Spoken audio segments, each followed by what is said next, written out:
We're joined in this portion of our program on the Fan, 101.9 FM, and of course on the Odyssey app. I'm Bob Salter, and welcome to our program.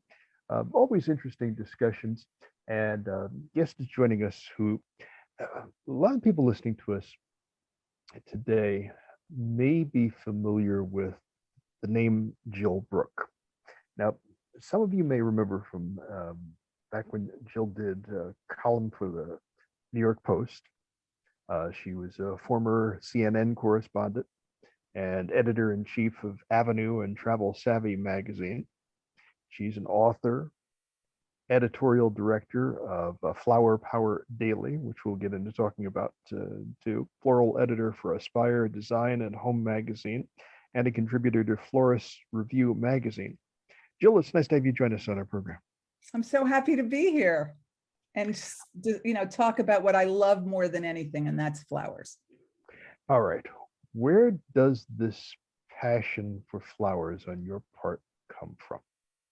Well, I've always been passionate about flowers, but I think that because I'm a sensitive type of person, and I think each of us need to have something in their toolbox that you just go to all the time, and it immediately calms you and makes you feel good.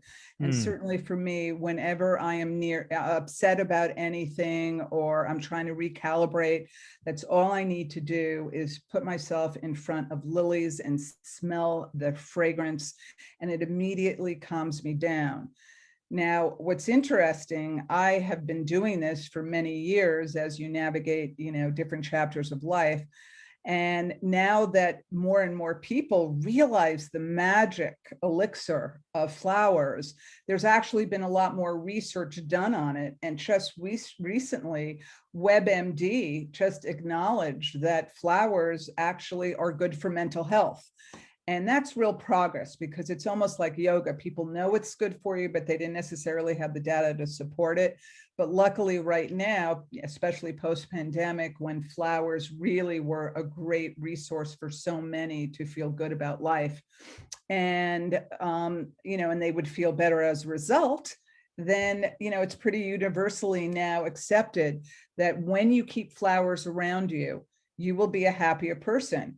And for me at Flower Power Daily, I say not only live flowers, but you should also incorporate floral motifs in your clothes. Like guys are wearing them, as you can see, like on their shirts a lot more, because it literally makes you happier. And you see that in wallpapers, and you see it in fabrics. You see it more now in food, and certainly with candles and all different types of floral motifs. And, we have to be strategic about our happiness. What makes you happy? So, put things around you that make you happy, then it diminishes the things that make you unhappy. That whole idea of a sense of peace, a sense of, the word that was going through my head as you were answering that first question was centering. Okay. That's exactly it. And this gets into the bigger discussion too about what we've been through over the past couple of years with COVID and just all the different emotions that happen for people, and beyond the emotions, the physical things. A lot of people went through a lot of pain and suffering when you get right down to it. But a flower, a floral bouquet, even sometimes just saying that has a certain power to it, because it creates an image. Okay. And it's ancient is what is so interesting about it, is how ancient this ritual.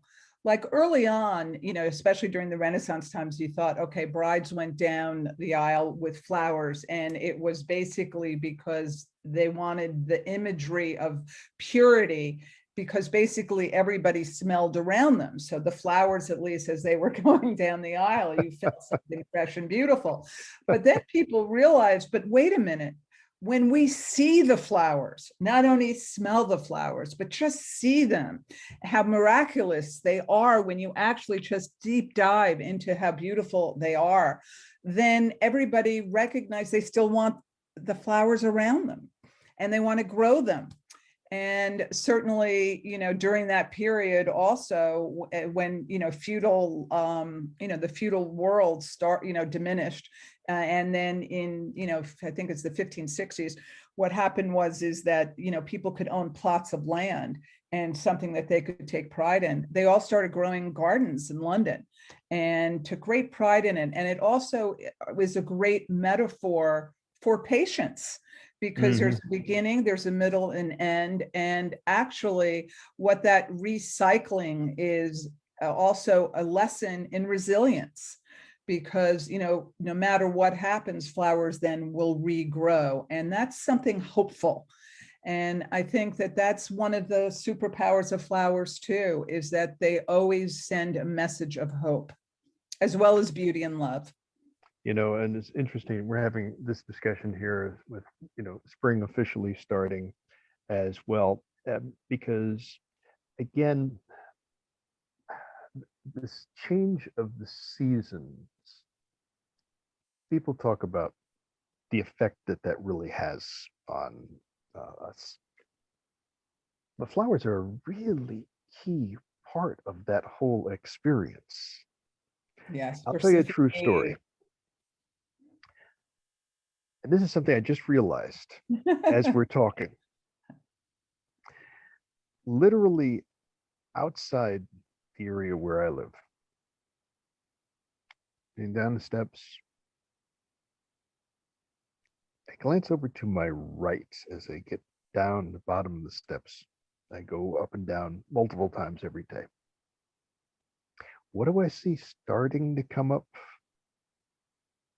from this little area where there's some dirt, and where things often pop up during the spring and summer? Daffodils. Yes. The trumpets of starting. spring. And that's it. It was just, I saw it earlier in the day on Saturday, and it blew me away. And here's why. Because the thought that went through my mind was, wait a minute, a week ago, when I went out early in the day, it was snowing. Here is this tremendous change. This is this rebirth. I mean, you want to talk about a recycling going on. And I just looked and I just felt this smile coming over me. I know, and you're not alone. Flowers are the one entity in every socioeconomic group in the entire globe have the same reaction to it. In fact, here's a little scientific study that is really interesting. It's called the Duchenne Smile. So researchers were, looking to, see, okay, you see snakes, you see bears, you go, and then you're going to make ice cream, yum. And then they put pictures of a flower, to separate, so as though it would be neutral. And sure enough, every single person who was part of this test study, as soon as they saw the flower, they had the same smile that you're having right now, just of joy and happiness. And they went, oh my gosh, we can't use an image of a flower and expect a neutral response, because everybody just enjoys it too much and loves seeing it.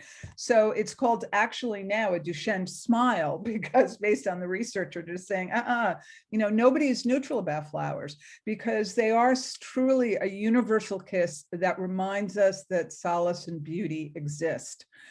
And when you look historically, and you really go through centuries and centuries, even pre-dinosaur, that's what's so amazing. I mean, there is research now taking place, because people are now finally paying attention to what really goes on in, the matrix underneath of trees and flowers and plants. Right. That, the communication, and that they are not passive, and, they can determine friend or foe. It's part of the book that I'm writing now. It is so interesting. And there's a theory, and again, this is just a theory, so when we state fact, I'll state fact, that what happened is after the dinosaurs, what happened is, because the flora that existed it started to revert and adapt so that it provided more food sources for Homo sapiens. So actually, our whole expansion as human beings, could be literally dialed down to also flowers that produce much of our food. Because after flowers, die, then they seed, and a lot of those entities are then, used for food in lots of different ways. It's just so fascinating. And aside from creating beauty, and beauty doesn't have to be superficial. I think that we really have to script our lives so that we find a beauty, because it is always so hopeful. And flowers are accessible to everyone, if you just look for them. And in fact, do you remember Georgia O'Keeffe? Yes. She's very famous for, Yes. with the big, big flowers. And for a long time, she was the most successful female artist. And what happened is that what she said is that people are racing around so much that what she wanted to do is literally just show the interior of a flower, so people would just stop and be gobsmacked and be in awe of the intricacies and beauty that each different flower possesses. And not only that, what's really also cool about flowers is that they play in the same playground. They're not competitive with each other. They're confident in exactly who they are. And, they welcome other people, other entities, and other flowers that are different than they are. And I think that that's really cool, because I'm doing something now with schools. You talked about the daffodil, for instance. So how do you teach sibling rivalry to a group of kids, right? They know it exists. So what I'll do sometimes, because I happen to use the daffodil because it's one of the great flowers to do this. What I will do is I'll say, okay, here are 5 different daffodils, and you see one with white, and you see one with white and orange and yellow and white. And I go, which one do you relate to more? Which one do you like? And, each kid picks a different one. And I go, but guess what? Aren't they different? And all the kids will go, oh yeah, so different. And I go, but they're in the same family, just like you. And for some reason, kids, when they see, nature, or when they see a flower, that just makes sense to them. And I'm so happy to be able to use flowers as a tool, as a messenger to, make them think about, bigger concepts. And, there was one class that I recently had that, there was this very heavy set little girl, and I brought out like an iris, right? Which is, I said, see, now some flowers like the iris are tall and thin, but look at this gorgeous peony. Look how fluffy and, beautiful and soft. And don't you just love it? And, had each kid say which flower looks like me. And I think that it's important to realize that nature creates beauty in all shapes and sizes. It's just really how you approach it and how you relate to it. And that is why it's so wonderful that there's so many different flowers, available to us to learn about, and to teach lessons of patience and resilience and rebirth, and all those very, very important lessons. I mean, there's certain flowers, like foxgloves, they don't, when you can say, I don't understand it. My friend can play baseball so well, and he can, he doesn't have to practice. He doesn't have to do anything. And why does it take me so long? Well, you could be like one of the flowers that only blooms every 2 years. That doesn't mean it's less important in the garden. Flowers are never in a rush. They bloom when they're ready. And that's a really wonderful message to tell anyone. That's how, if you start looking at nature and looking at their stories, you realize that there's so many lessons in life to learn aside from just enjoying their beauty in your home. Okay. I love the line about flowers and never in a rush. I've got to remember that one through the course of the day today. And they bloom when they're ready. Mentioned a couple of different times in our discussion to Flower Power Daily. Some of the people listening to us may be going, what is that? Okay. How do you explain what FPD is all about? All right, Flower Power Daily is a burst of positivity and wisdom every single day on our Instagram, and more in-depth stories every day on our website. We are the first website that has ever looked at how flowers intersect in news stories, pop culture, art design, decor, food, psychology, and wellness. And we find all the links, like for instance, right now with Ukraine is a perfect example. We're seeing sunflowers as a messenger for peace. In fact, there's a movement called, Peace with Flowers. And we've been reporting on that, every day. And what people don't realize, Bob, is that the reason that Ukraine has the sunflower as their national flower is because of us. Because back in the 1880s, somebody brought over sunflower seeds, and they started growing there. But what happened was, in the 1880s, the Christian Orthodox Church said during Lent that people couldn't cook with butter. So some people then started using sunflower oil because that was sanctioned and allowed. And sure enough, not only did people like sunflower oil, but they realized that they absolutely adored the sunflowers, which are really satellite dishes for happiness.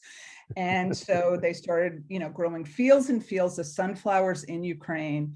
And now they were the largest exporters of sunflower seeds and sunflower oil. So right then and there, you see, and as Flower Power Daily, reports on how the sunflower is basically tying together the United States and Ukraine. And, subsequently it's used in flower crowns and, decor and, in every aspect of their cultural life.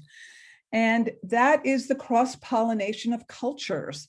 And that's a wonderful example. And, certainly you're seeing that right now in the Ukraine in very powerful ways when you see the female military.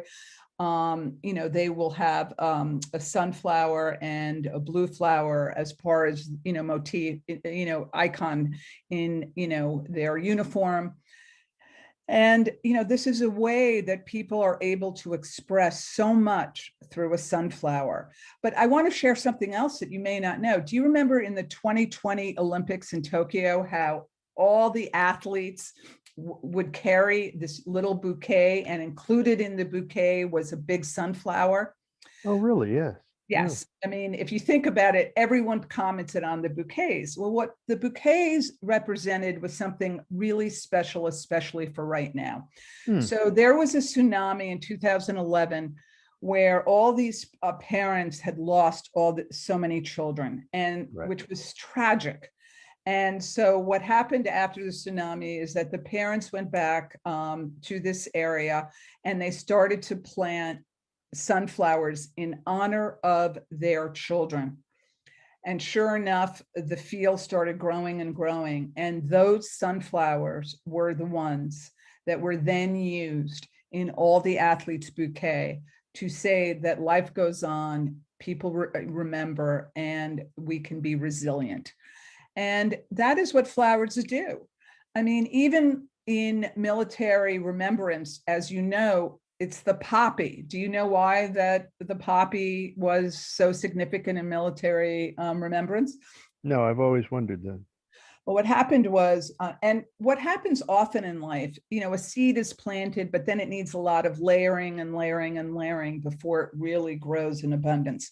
So it started with, as we report on Flower Power Daily, that when Napoleon raised Europe, a lot of boys died without proper graves, and people were devastated, obviously. But miraculously and unexpectedly, all of a sudden, red poppies started growing all over the fields. And, if you think about what poppy significantly was in the language of flowers as well, I mean, it means eternal sleep. Obviously, there, opium is, associated with it, but it has the black for darkness and then the red for blood. But it then started being linked to sacrifice for a noble good. And then what happened in World War I, the same thing happened. All right. And there was something, then there was the flowers grew, and John McCrae wrote this poem called, Flanders Field. And sure enough, people heard that. And what people don't realize about like the destiny of that story is that he had said it because he was heartbroken about, one of his friends dying in that war of World War I. And he actually crumbled up the paper and that he had wrote the poem on, and somebody else retrieved it and then sent it and was so moved by it. And then somebody at, the University of Georgia happened to have found out about this poem. And then it started like building and building as the poppy then being, a source of remembrance and a symbol of remembrance as well as sacrifice for a noble good. And that's why we have that today. You see the queen with the poppy on, you see, certainly, every president, literally putting, poppies, on, Arlington or various other places. So again, flowers, don't sugarcoat things. They're observers of the realities of life, but they always offer hope. And there's something else that actually happened, which I think to me is one of the coolest stories about flowers, if you like the history piece of it. And that is that, we always used to think that, that flowers are not, for men, all right, that, large group, it's mainly for women. But, in Japanese culture, the generals would have to learn how to do flower arranging. And the reason is that it teaches you focus. It teaches you how everything is linked together, because in nature you need, separate entities in order to make it grow. And I've always thought that that was really cool. In fact, my son is a college baseball player. And I would, if any of you have, teenage kids who are on that circuit, you realize you're going to places all over the place. And I would always take the boys to a botanical garden wherever we were. They know that this is what Jill was going to do. And you should just see when people are just exposed to extraordinary well-kept flowers, and they just were like, oh my gosh, this is so wonderful. And it's like, yes, just take time to smell the roses or the daffodils or the lilies or the ranunculus, whatever you want to do, or the tulips.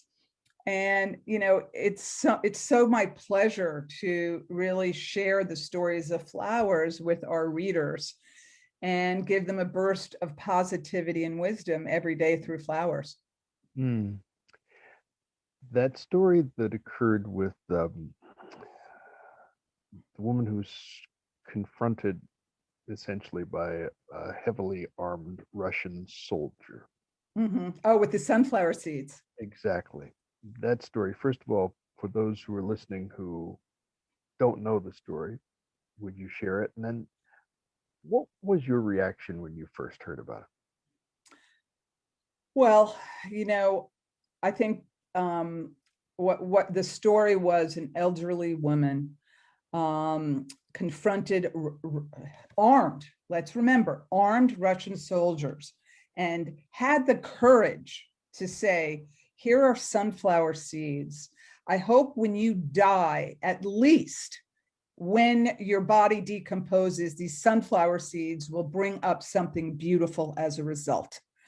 And then again, that was about rebirth, resilience. It's also about the importance. And I think that in a way, that really was the spark, her courage of people recognizing how the sunflower was so connected to the Ukrainian culture, because they love sunflowers and they believe in the message of resilience, and that sunflowers are also a flower that seeks sunshine, and they actually move towards the light. And what's interesting, oddly enough, in Jewish culture, because Simon Wiesenthal also talked about this, is that even though the face of a sunflower is about darkness, all right, but nonetheless, through darkness, light can come. Right. And that is the message in the language of flowers. What is the significance of sunflowers? And actually, what's interesting for us now is that I was speaking to a few people in my research, and some people don't like yellow flowers, and especially sunflowers, because they have the dark centers. In fact, out in California, Dos Gringos is one of the largest producers of sunflowers in the world, because we have fantastic flower farmers in the United States, and it's not always South America or Africa or Europe. In California, we have great flower farmers. And anyway, so because people have, sunflowers are so powerful and proud, but the coloring isn't always good with other, flowers to join it in a vase. They're now creating green centers. They've been able to do hybrids and shift it. So we're going to see a lot more different color, sunflowers, and, that I think are going to be clearly a trending for spring. You're going to see sunflower motifs in not only vases and floral arrangements, but in clothing and in wallpapers. And which is sort of cool, though, because you think about it, we always associate Van Gogh with sunflowers. Because that was a source of happiness for him, especially, in Arles. And, it also, again, when anybody suffers from depression, there's certain flowers that just always, bring out happiness. And what I find interesting is that for the rest of our lives, I think it's not only going to be Van Gogh. I think that, Ukraine now is going to be associated with sunflowers as well. As you're talking, I'm assuming some of the people who are listening to us who have been aware, paying attention recently, are also kind of in their mind's eye recalling seeing sunflowers and seeing sunflowers and seeing sunflowers. I mean, sunflowers, they're everywhere. It's absolutely incredible how you see them everywhere. I mean, well, I think it's because it right now has a heightened symbolism where it's flowers for peace. Well, that's the whole thing is, can that work? Can that work? It has lots of times. All right, let's look at, you'll find this interesting, okay? Flowers can work. And in fact, we have a really important story about how flowers have been messengers for peace throughout history. So I'm going to give you 3 examples. One is with Martin Luther King, that most people may not know about.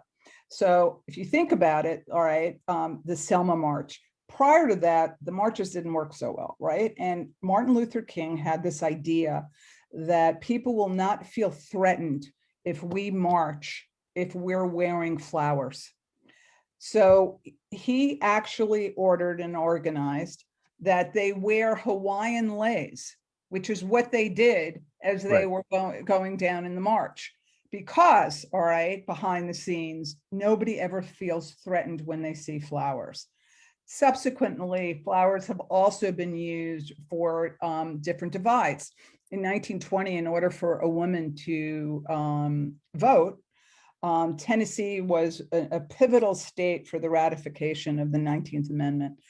And those who were against it wore a red rose, and those who were for it wore a yellow rose. And as it turned out, it wasn't looking good. It was 48 and 48, and a tie vote would have been a no. And sure enough, there was this young 24-year-old congressman named Harry Byrne. And even though he came in with that red rose, his mother had written him a letter and said, be a good boy and vote for suffrage. And when his name came up for him to say yay or nay, all right, for a woman to have the right to vote, he ended up saying, and touching his lapel, in that letter, he said, yay.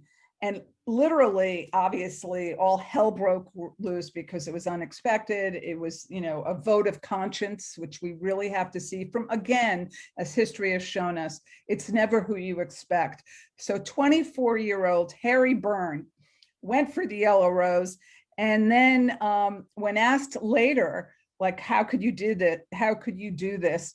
His response was, a mother's advice is always safest for a boy to follow. And who could argue with that? That was like perfect because, and here we go. So now you may think, all right, that, how effective is it really against violence? But what it does is it plants seeds. And it shows that, people are caring about other things to maintain beauty and wholesomeness and ways of life. And, yes, the chrysanthemum was the one from the Vietnam War where you saw that picture, or you see it with the new, but, and, nuclear disarmament, you see, the daisy petals and things Right. like that. But, those are two questions, really. What it is symbolism of a concept. And like what I thought was really funny in the Times, just recently, they were dealing with, like, you have a low libido, what do you do? Like, how are you going to really illustrate that? Well, what they did is they took two tulips that were drooping, and I went, leave it to a flower. It is a metaphor for everything. And that's what we love writing about at Flower Power Daily. Talking with Jill Brooke on our program, and interesting things she's sharing with us in our discussion. As I mentioned, she's interesting background, former CNN correspondent, columnist for the New York Post, editor-in-chief of Avenue and Travel Savvy magazine. She's an author, editorial director of Flower Power Daily, and floral editor for Aspire Design and Home magazine, and a contributor to Florist Review magazine. By the way, you mentioned a couple moments ago in this discussion that you were working on a book. Mm-hmm. I'm always curious with authors. Can you give us an idea of what it's about? Yeah, it's how flowers have been messengers. It's actually called I'm not sure if I'm supposed to give the title yet, but what the hell, it's the grand scheme of flowers to help humanity, and just the incredible little stories that can be strung together. I do have to tell you one thing. I wanted to initially call it how God messages through flowers, because all faiths have used flowers in incredible illustrations for, different concepts. But what you realize right now is that, which is shocking to me, but, I guess I'm not going to argue with it, because I just thought, how sweet, what a nice thought that is. But, not that God is divisive, but to some, it triggers all different types of things. And really, what I want to share with this particular book is the most extraordinary examples of photography, so that people see just the intricacies and beauty of flowers in their daily life that's all around them.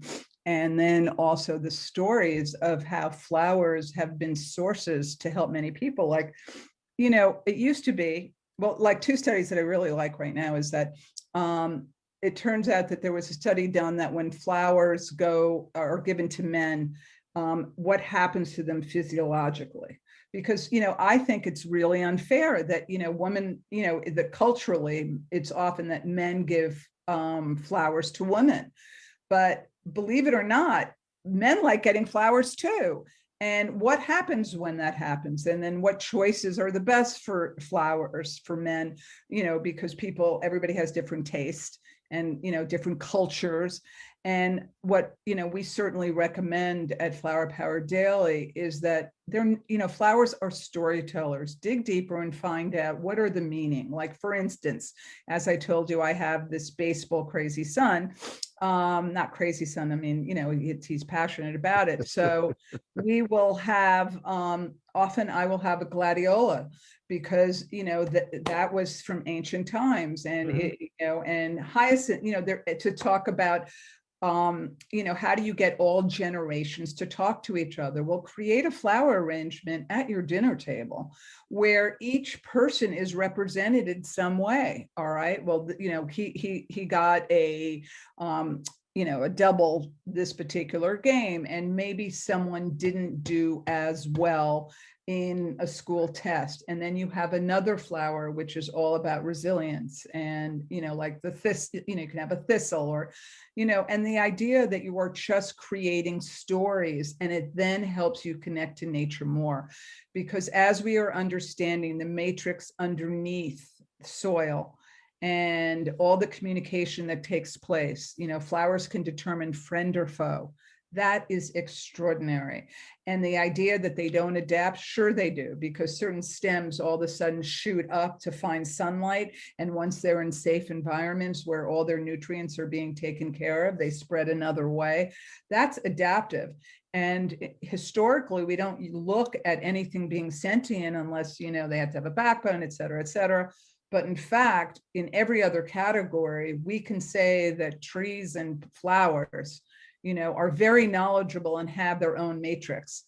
And, it just makes us feel a lot safer to realize that all these trees and flowers have been around for centuries. And for those who pay attention, they will teach you great lessons of life. And they will also provide beauty when you need it. But you just have to pay attention. They're not screaming and shouting at you like, hey, look at me. You just have to do it. And I am hoping that through Flower Power Daily, I bring people to all these incredible stories of how flowers impact our lives. Like, for instance, like WebMD, for instance, says, I had mentioned it earlier, finally, all right, studies, because of the pandemic, when people realize that, all right, nature pressed the pause button, we changed our priorities and perspectives.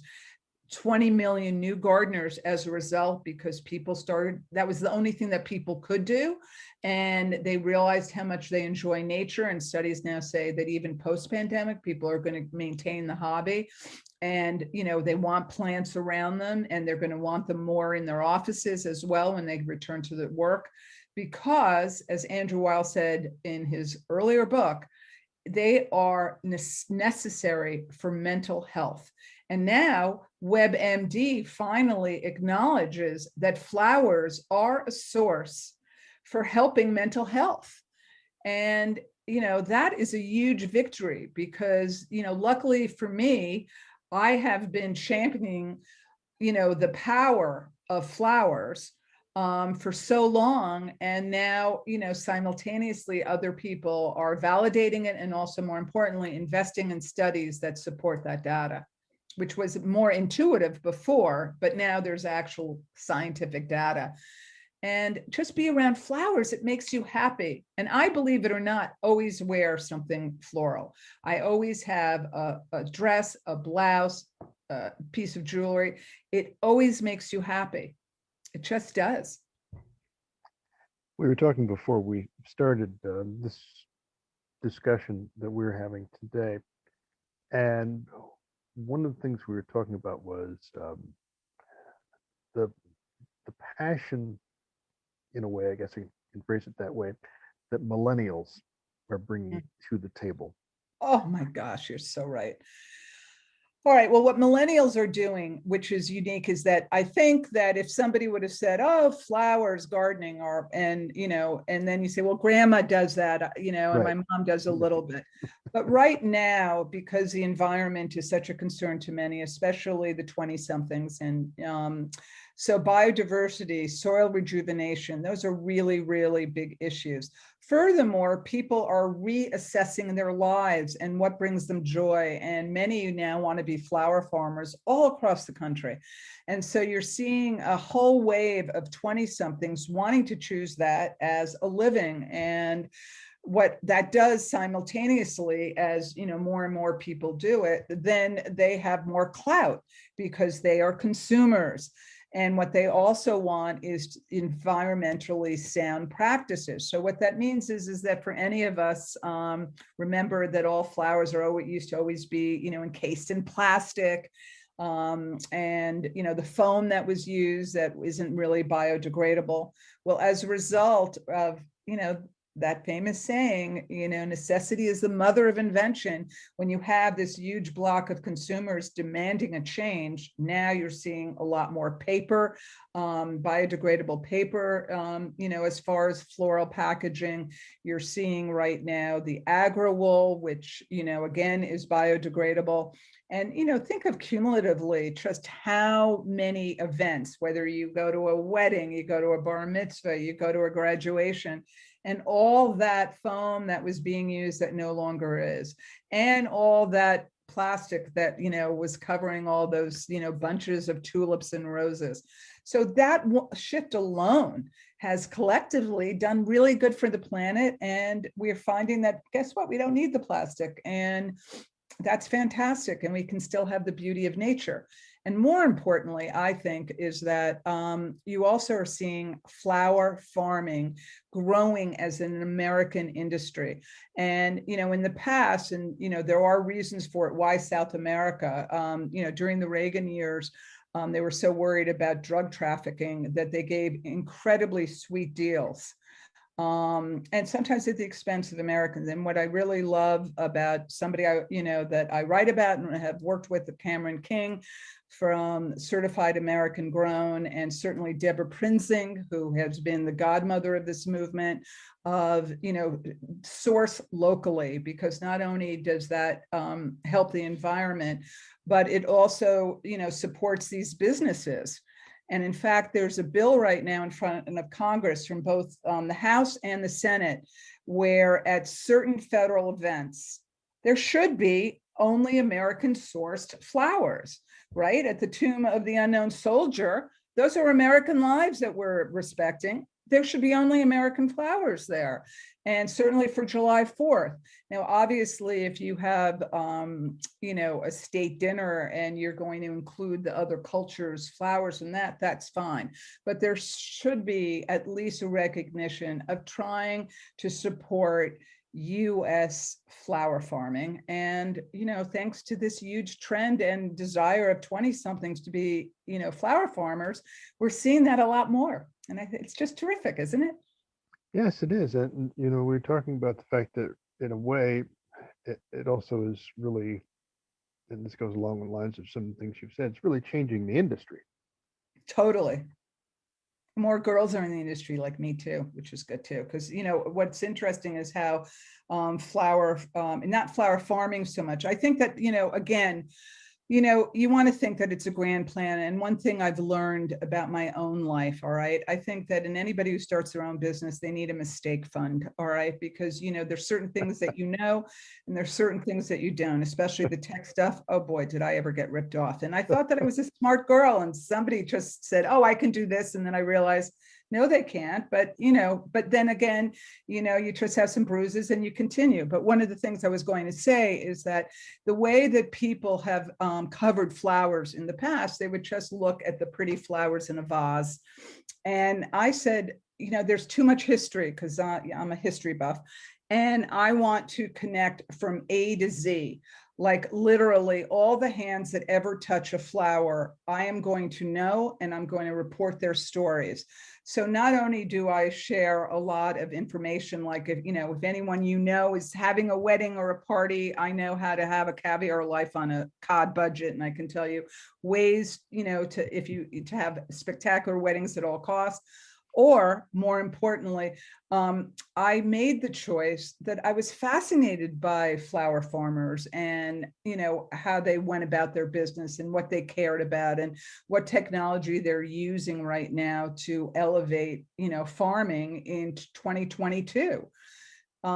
And actually, part of the reason I started Flower Power Daily is that, we're all rooted together. And I felt that, well, if we all knew each other's state flowers, would we then be able to say and have discussions? Well, tell me about the flowers you grew up with. Who was the first person who gave you a flower? And maybe we could start having discussions about what roots us together, because we all love our neighborhood. So let's just talk about flowers, and we can be connected because it is neutral and it enhances everybody's life. And that was how I initially started Flower Power Daily.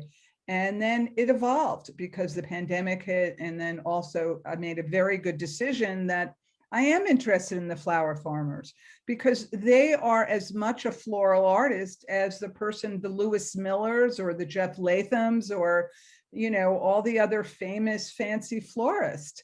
Yes, they're floral artists, but there's a lot of people along the way who are doing miraculous things so all of our lives can be enhanced. Now, also what's happening is that the supermarkets are recognizing that people would buy groceries now, and for years and years and years, American flower farmers would complain, why can't they be like Europe? Because even in the poorest areas, they would have a bud vase with one flower, and everybody thought it was worth it. And, because if you think about it, people will sometimes say, oh, well, flowers are too expensive. And I'll go, all right, you had a glass of wine last night. How long did that last? It was $20. A flower isn't $20, right?